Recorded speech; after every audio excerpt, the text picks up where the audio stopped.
Hello, welcome to The Collision. I'm Daniel Blackaby. As you can see behind me, the spooky season is once again upon us. And Halloween has always been somewhat of a confusing holiday for Christians to approach and understand.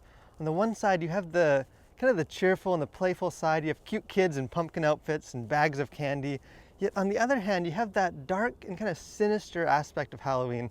It's always lurking just to the side and casting a shadow over the whole holiday. And I think it's a valid question that many Christians are asking of, should Christians celebrate Halloween? I think it's an important question, so let's talk about it.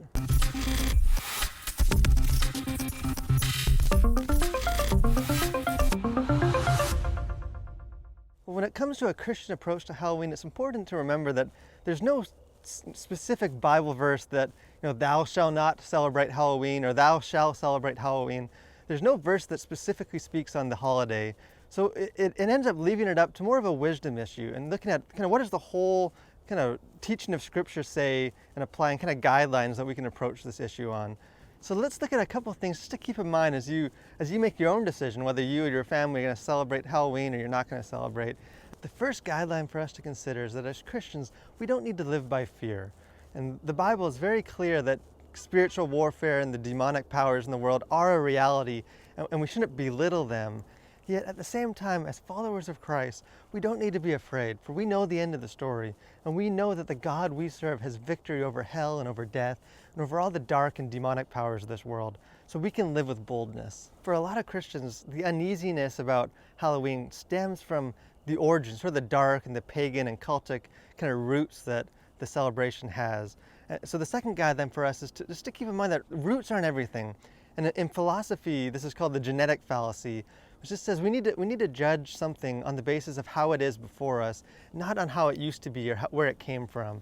And while it's good to know and be aware of these kind of dark origins, it's also important to keep in mind that what Halloween is today and how it's celebrated today is very different from how it used to be celebrated, or sort of the original connotations of the holiday. As Christians, our God is in the business of redeeming things from questionable and dark and kind of dangerous roots and claiming them for his own. We see that with the cross, an instrument of death by the Romans becomes a symbol of victory for the Christians.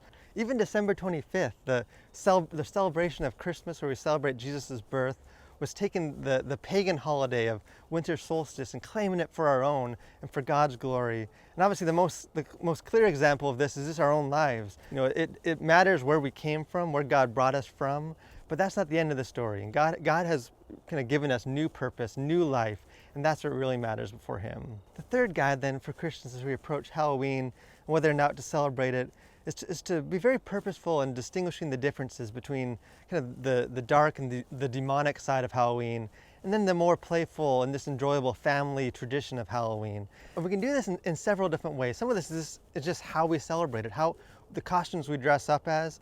I don't think there's any harm in dressing up, as Iron Man or Batman, or dressing up as some kind of pop culture figure. I don't think Christians need to be leaning into the more dark aspects of Halloween. We don't need to be dressing up and kind of making light of a Satan outfit, or we don't need to be wearing outfits that are scantily clad or revealing or overly sexualized.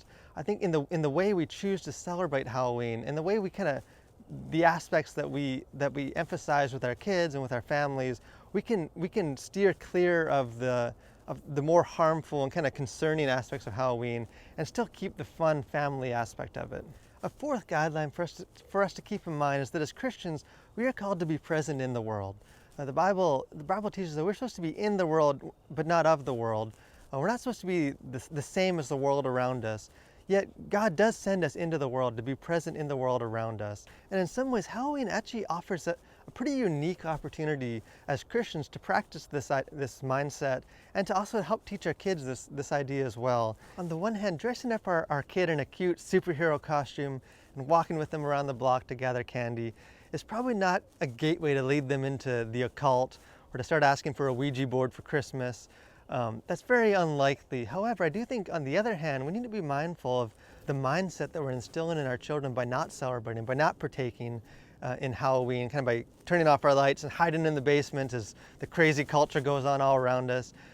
Some of these children might grow up to, in one hand, to resent, missing out on on the culture and the fun and the candy.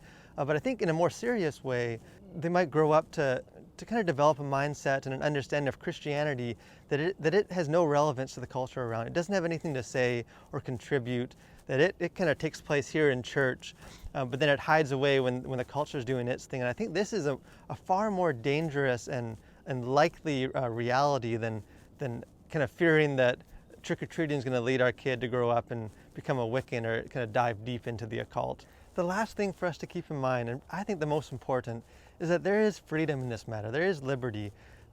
As a Christian, we have the freedom to celebrate Halloween and to take our kids out and enjoy the night. But we also have the freedom, if we're not comfortable with it, to abstain from Halloween or to not celebrate, or to celebrate it in a different way. To celebrate Halloween isn't to kind of be less of a Christian or to give in to kind of a false religion or kind of cheat on God in some way. And to not celebrate Halloween is not to fail at the Great Commission or not be present in the world. There is freedom in this. I think at the end of the day, we need to remember that Halloween is just a day.